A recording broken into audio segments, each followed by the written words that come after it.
polish the final grout and silicone around a toilet base so the joint looks seamless and professional. Start by trimming any excess cured silicone with a new single-edge razor blade held at a shallow angle to avoid scratching the tile or porcelain. Clean grout joints with a toothbrush and a neutral pH cleaner. Rinse well and let everything dry completely. Moisture ruins adhesion and finish. If grout has uneven spots, remap the joint by softening with a grout rubbing block or a slightly dampened grout saw. Then press new grout in with a firm grout float and remove surplus while the grout is still plastic. For silicone, mask the perimeter with low tack painter tape.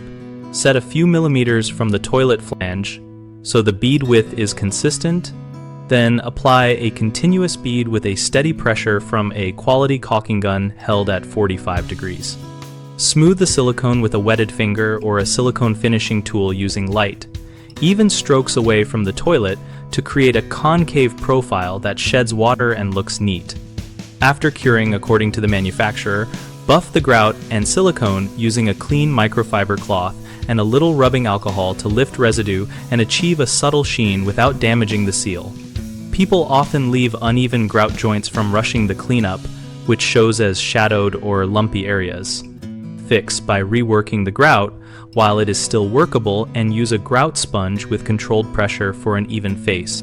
Another common issue is silicone smears on visible tile and porcelain. Prevent that by masking before you caulk and removing the tape immediately after tooling the bead so you do not pull cured edges. A third problem is trapped moisture under new silicone, causing poor cure and whitening. Ensure full dryness by waiting at least 24 hours after cleaning or use a moisture meter if conditions are uncertain. We run bighomeprojects.com to help homeowners find local contractors and to help contractors find new work that matches their skills. We also host a discussion community where we and other members share tips, trade experiences, and post before and after photos relevant to finishing touches like grout and silicone.